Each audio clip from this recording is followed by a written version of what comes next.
Halo, Assalamualaikum warahmatullahi wabarakatuh. Jumpa lagi dengan Bunda Syarifah dalam Bahasa Indonesia kelas 4. Lihat sekitar bab 2. Oke, kali ini kurikulum merdeka ya. Dan ada juga materi tentang awalan me sesuai kaidah bahasa Indonesia. Baiklah. Bersama Rumah Belajar Ali Abdurrahman Smart bersahabat, kita akan memulai materi kali ini dengan doa mau belajar. Bersama-sama ya. Bismillahirrahmanirrahim. Raditu billahi rabba wa bil islami dina wa bi Muhammadin nabi wa rasulah. Rabbi zidni ilma warzuqni fahma. Oke.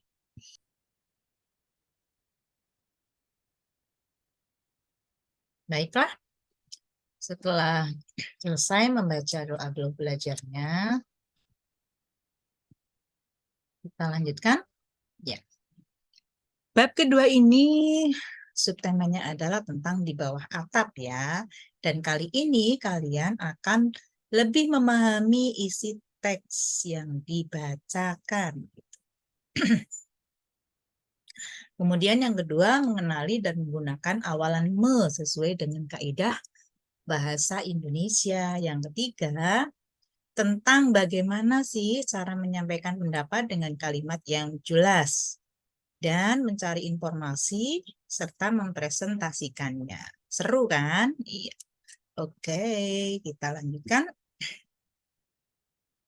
Yap, perhatikan ilustrasi di bawah ini ya, apa yang dilakukan oleh orang-orang di dalam gambar ya. Kemudian kita simak bersama cerita tentang kepala suku Len. Tigor suka menyiram tanaman karena Tigor suka bermain air dengan semprotan air di tangannya.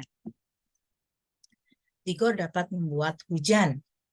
Jika Tigor memutar kepala semprotan ke kanan, Tigor bisa menyemprotkan air lebih jauh. Jika Tigor memutar kepala semprotan ke kiri, air keluar seperti hujan gerimis. Kadang-kadang Tigor dapat melihat pelangi. Sayangnya, Molen tidak suka. Kucing yang suka membututi Tigor itu takut air. Begitu Tigor menyalakan keran, Molen segera kabur dan masuk rumah. Baiklah, Tigor bekerja sendiri saja. Ya, Tigor itu ingin menyiram tanaman ya seharian ya. Jika saat cuaca panas seperti ini, tentu saja Inang tidak membolehkannya. Karena halaman akan menjadi becek. Kata Inang, menyiram tanaman secara berlebihan itu membuang-buang air. Itu tidak baik. Syur, syur. Tigor beraksi dari tanaman berbunga ungu di pojok kiri sampai pohon mangga besar di kanan. Semua disiram Tigor. Tigor melakukannya secara sistematis agar tidak ada yang terlewat.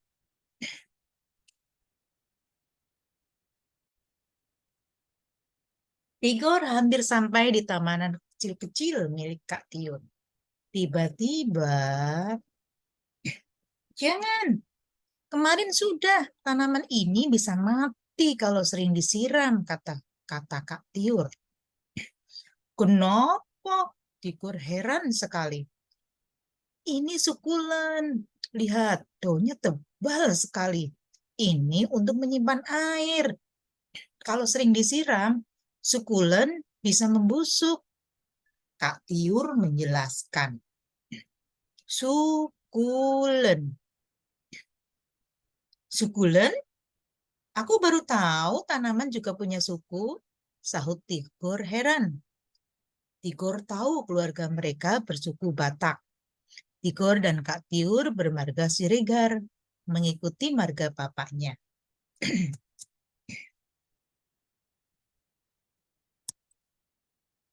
Kita bersuku Batak dan bermarga Siregar.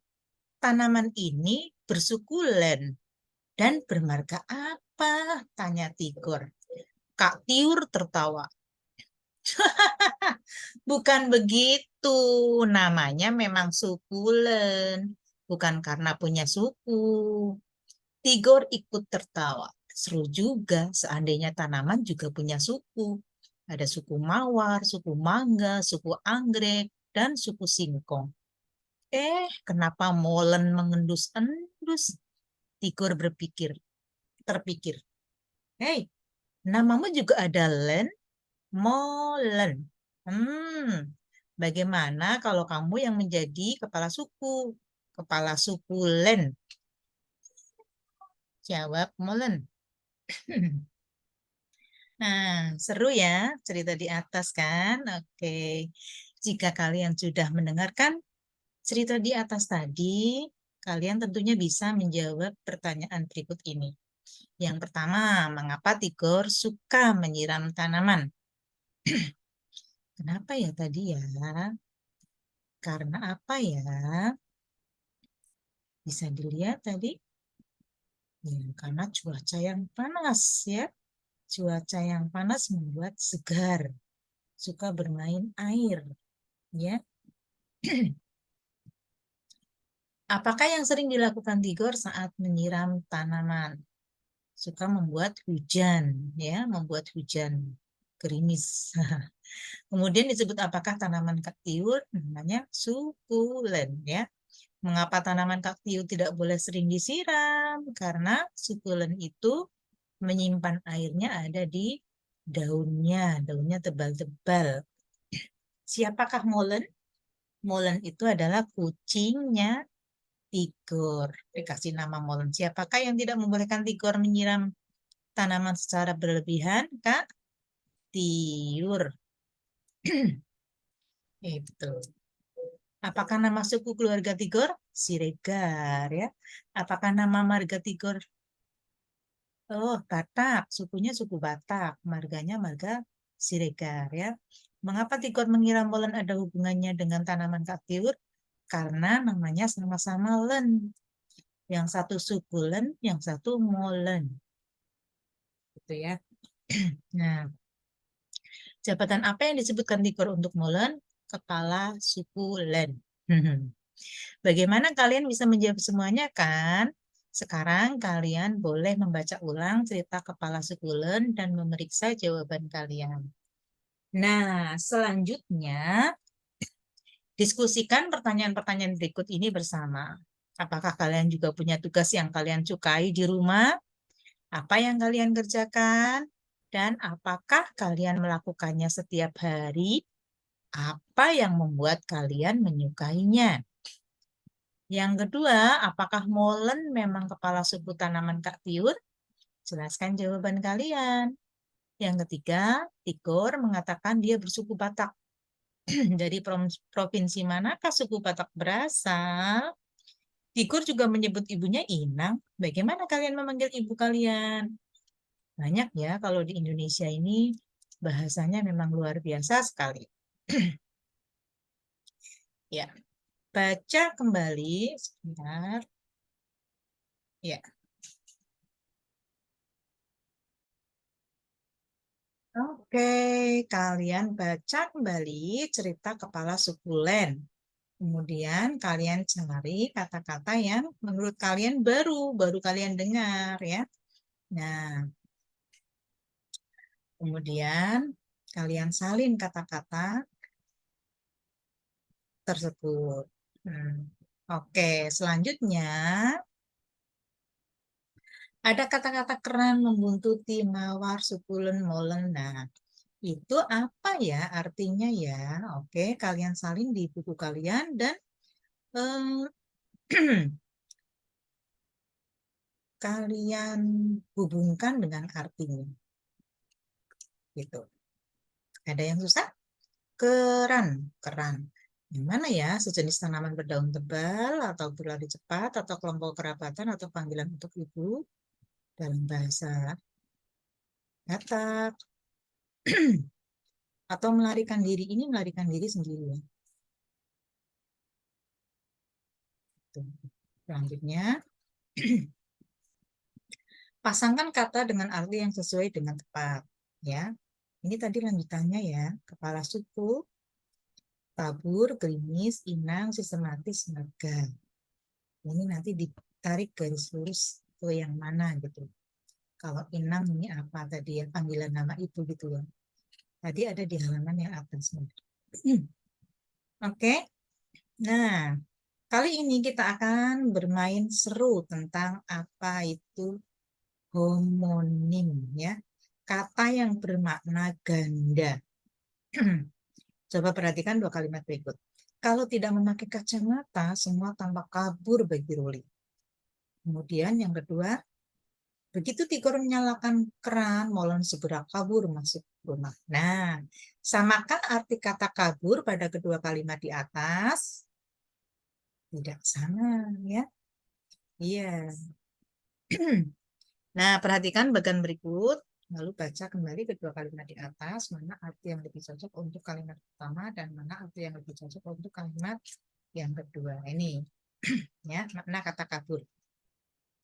Mana kata kabur yang pertama tidak dapat melihat sesuatu dengan jelas, kurang terang atau kurang jernih, ya.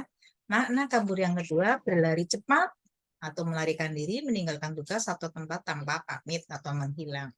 Ya.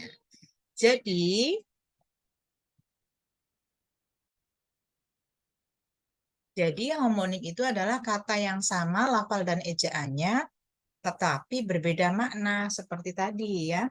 Kata kabur. Nah, kata-kata yang ada di dalam yang lainnya, contohnya ada kata bisa, bulan, kali, palu, rapat, genting ya. Coba kalian tuliskan kata-kata itu, kemudian tuliskan juga arti yang satu dan yang kedua. Contoh nih kata genting ya. Genting. Genting itu bisa bermakna genting genteng, genteng yang ada di atap, atau genting suasananya yang sedang genting gitu kan. Sama-sama genting tetapi mempunyai arti yang berbeda. Begitu. Menarik ya? Iya, sangat menarik. Ragam kata bahasa Indonesia sangat kaya. Carilah kata berhomonim lainnya. Kalian boleh minta bantuan orang tua atau kakak di rumah ya. Jangan lupa tambahkan kata-kata ini dalam kamus kartu kalian. Kalian sudah mengenal awalan me sebagai pembentuk kata kerja. Tergantung kata dasarnya. Awalan me bisa berubah bentuk menjadi men, mem, meng, meng, atau tetap me ya, atau menge juga bisa. Contohnya, me bisa berubah menjadi menyanyi, meminum, mendengar, menulis, membuka, memegang, melihat, menginjak, mengobrol, memfoto, atau mengupas. Nah ini, me yang melihat berubah menjadi melihat, meminum, menyanyi, merawat ya. Jadi tetap ya. Apabila lanjutannya adalah LMNRWY. Nah, contoh menjadi men apabila bertemu dengan huruf C, D, J, T ya. Mencontoh, mendengar, menjemput, menulis, mencetak. Nah, gitu ya. Mem kalau bertemu dengan huruf B, F, P, F, menjadi membuka, memfoto, memegang, memprogram, mempeto. Mem menjadi mem. Kemudian meng apabila bertemu dengan huruf A, E, G, H, I, K, O, U. Mengayun, mengekor, menggali, menghalau, menginjak, mengupas. Nah, apakah kalian ada yang berbeda pada kata-kata yang diberi tanda bintang? Iya, betul ya. Jadi huruf awal kata dasarnya itu tidak ditemukan setelah kata itu diberi imbuhan. Contohnya kata S pada kata siram kan jadi hilang ketika bertemu dengan awalan me menjadi menyiram, S-nya hilang. Begitu pula huruf P, K, T ya menjadi hilang. Begitu. Nah, coba kalian tuliskan 10 kata yang huruf pertama kata dasarnya luluh. Ya, contohnya tiup jadi meniup, T-nya hilang. Seperti tadi siram menjadi menyiram, S-nya hilang, seperti itu. Luluh ya atau hilang. Dan tuliskan juga 10 kata yang huruf pertama kata dasarnya tidak luluh. Contohnya lipat ya tetap menjadi melipat aduk, Mengaduk kan nggak hilang, tidak hilang seperti itu. Ya, oke, paham ya? Ya. Selanjutnya kalian diskusikan jika kalian sudah menceritakan tentang tugas kalian yang kalian lakukan di rumah, bagaimana dengan di sekolah? Tugas apa saja yang ada di sekolah atau kelas kalian? Siapakah yang terjatah kebagian piketnya menyiram tanaman, menyapu halaman, merapikan buku, dan tugas-tugas lainnya. Diskusikan dan putuskan bersama tugas apa saja yang perlu dilakukan di sekolah atau kelas kalian. Buatlah kelompok sebanyak hari belajar kalian di sekolah. Jika kalian belajar Senin sampai Jumat, berarti kalian perlu membuat 5 kelompok. Jika kalian 6 hari, Senin sampai Sabtu, berarti dibagi menjadi 6 kelompok. Nah, pilih salah satunya menjadi ketua kelompok. Ketua kelompok itu nanti yang akan bertanggung jawab dan memastikan semua anggotanya bertugas dengan baik. Berbicaralah dengan jelas agar mudah dipahami oleh teman-teman. Dengan mendiskusikan tugas harian di sekolah, kalian berlatih untuk aktif berdiskusi dan dapat mengemukakan pendapat dengan kalimat yang jelas. Bekerjalah dalam kelompok. Buatlah poster daftar piket sesuai hasil diskusi kalian sebelumnya. Kalian bebas berkreasi ya. Bentuknya mau bagaimana, tata letaknya bagaimana, pilihan warnanya juga bagaimana.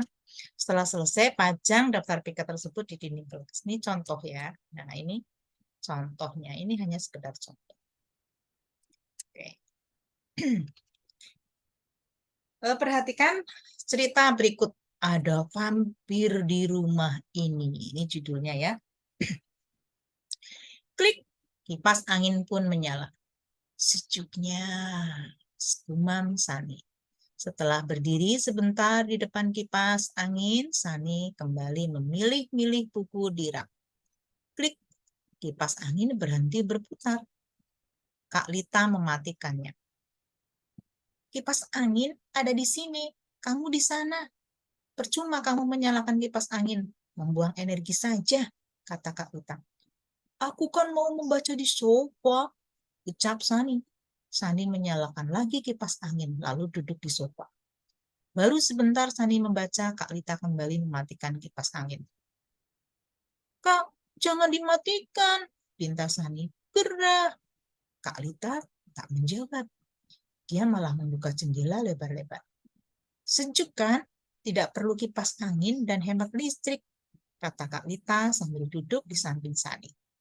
Tiba-tiba dia melompat, lalu melepaskan kabel kipas yang tertancap di stop kontak. Aduh, jika tentang listrik Kak Lita cerewet sekali.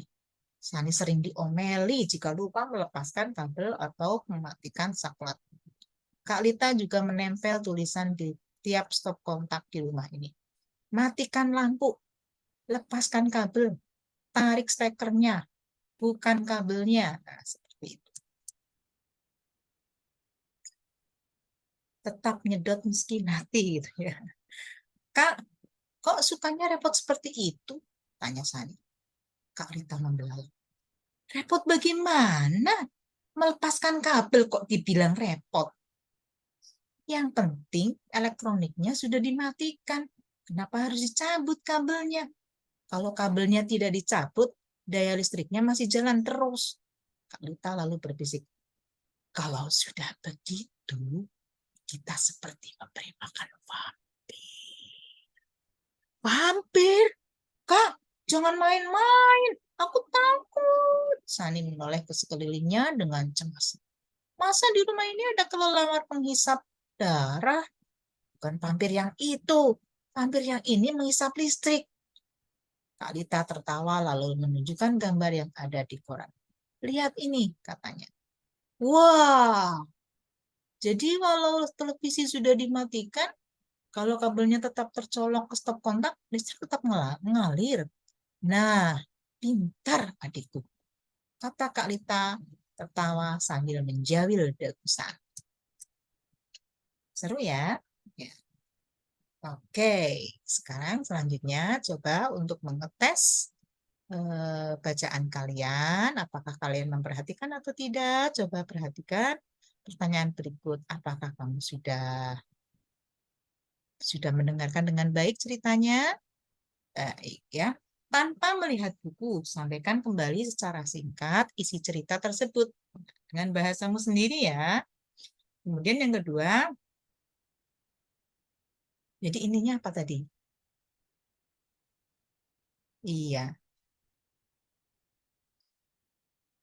Kak Lita yang bolak-balik memperingatkan Sani untuk mencabut kabel. Gitu ya. Cerita seperti apa yang kalian bayangkan saat pertama kali membaca judulnya? Seru, serem ya, horor ya. Sepertinya ada horor nih, ada horor-horornya. Tapi ternyata tidak. Yang ketiga, bagaimana pendapat kalian tentang judul cerita tersebut? Seru ya, atau serem ya, horor ya. Apa yang membuat sikap Sani berubah di akhir cerita? Ya, setelah baru mengetahui ternyata itu menyedot listrik. Ya, apakah gambar di atas membantu kalian memahami cerita? Iya sih, kalau menurut buku, kalau menurut Bunda iya ya. Menurut kalian, apa hubungan antara vampir, kelelawar, dan alat listrik di dalam cerita? Jadi sama-sama menghisap ya, ketiganya ya. Kalau vampir menghisap darah, kelelawar juga menghisap, kemudian alat listrik ini menghisap apa nih? Arus. Jadi lebih mahal ya membayarnya listriknya. Seperti itu. Nah, dalam cerita Ada Vampir di Rumah ini terdapat beberapa kata yang terkait kelistrikan nih, yang mungkin baru kalian dengar atau ketahui. Nah, kalian perhatikan, coba dicek di Kamus Besar Bahasa Indonesia, catat di kamus kartu kalian. Stop kontak, saklar, steker, elektronik, vampir. Nah, itu ya. Kelima itu, setelah kalian mengetahui artinya, kemudian kalian buat kalimat yang ada atau terdiri dari subjek, predikat, objek, dan keterangan. Gitu. Nah, dalam cerita Ada Vampir di Rumah ini, Kalita membuka jendela lebar-lebar agar Sani tidak membuka kipas angin kan. Dengan demikian mereka menghemat listrik. Nah, ini menarik ini ya. Jadi coba silakan didiskusikan di dalam kelompok mengapa pokok ini pokok-pokok yang bisa kalian pilih di antara empat ini. Atau dibagi menjadi empat kelompok saja. Yang satu tentang mengapa listrik penting bagi kehidupan manusia. Yang kedua, bagaimana kalau tidak ada listrik. Kelompok yang ketiga, mengapa kita perlu menghemat listrik. Kelompok yang keempat, apa saja yang dapat dilakukan untuk menghemat listrik. Seperti itu ya. Kalian boleh mencari informasi pendukungnya, boleh di buku, boleh di majalah, ensiklopedi, internet, atau lainnya. Nah, saat mencari di internet, kalian harus didampingi oleh orang tua atau guru ya. Atau pastikan sudah disetting untuk anak-anak. Presentasikan hasil diskusi kelompok kalian di depan kelas. Nah, ini contohnya ya. Kami bersuku Batak dan bermarga Siregar. Ini susunan katanya menjadi SPO, PO ya. Karena kami bersuku Batak itu kan subjek, predikat, objek. Kami bermarga Siregar juga subjek, predikat, objek. Ketika digabungkan, kaminya dibuang salah satunya, maka menjadi SPO, PO. Seperti itu. Ya. Kemudian Sani menyalakan kipas angin. Ini kan udah kelihatan, udah SPO begitu ya. Tetapi Kak Lita mematikannya. Nah, ini juga SPO, SPO. Kak Lita. Jadi Sani menyalakan kipas angin, Kak Lita mematikan kipas angin. Nih, gitu. Jadi sama-sama kipas angin ya objeknya ya. Nah, nomor 3, Tigor suka menyiram tanaman karena Tigor suka bermain air. Tigor suka menyiram tanaman. Ini sudah SPO. Tigor suka bermain air. Ini juga SPO. Jadi SPO, SPO. Nah, seperti itu ya. Diuraikan menjadi dua kalimat yang terpisah. Kalau digabungkan, Itu antar kalimatnya bisa digunakan kata hubung atau konjungsi seperti itu. Nah, pada contoh-contoh di atas itu kedua kalimat penyusun memiliki kedudukan yang sederajat. Keduanya dapat menjadi kalimat sendiri kalau konjungsi dihilangkan. Kalimat majemuk yang seperti ini disebut kalimat majemuk setara. Nah, konjungsi yang biasa dipakai dalam kalimat majemuk setara antara lain adalah dan. Dan ini biasanya untuk menghubungkan kalimat yang situasinya sama. Tetapi itu untuk menghubungkan kalimat yang situasinya berlawanan atau memakai kata konjungsi sehingga. Nah, sehingga ini untuk menghubungkan kalimat yang merupakan sebab akibat. Nah, ya, di bawah ini ada beberapa kalimat yang bisa kalian jadikan bahan latihan nih. Gabungkan dua kalimat berikut ini menjadi satu kalimat majemuk menggunakan konjungsi yang tepat. Iya, biasanya yang digabungkan itu adalah apa ini? Yang kata-kata yang sama ya.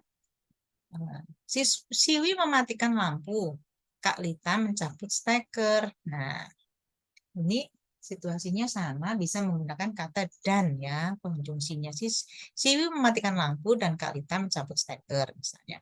Atau Abdul selesai menonton televisi, Abdul lupa mematikan televisi. Nah, ini bisa digabungkan, kata-kata yang sama dihilangkan, yaitu kata Abdul. Abdul selesai menonton televisi, tetapi lupa mematikan televisi, seperti itu. Kemudian yang ketiga, Kak Lita membuka jendela lebar-lebar, udara segar memasuki kamar. Kalita membuka jendela lebar-lebar sehingga udara segar memasuki kamar. Seperti itu contohnya ya. Oke, pernahkah kalian mengalami pemadaman listrik seharian atau berada di daerah yang belum ada listriknya? Nah, tuliskan pengalaman kalian tersebut dalam 2 atau 3 paragraf. Tulislah dengan struktur kalimat yang baik ya. Gunakan pengetahuan kebahasaan yang kalian dapat dari bab ini. Ceritakan misalnya apa yang kalian lakukan jika harinya panas sekali.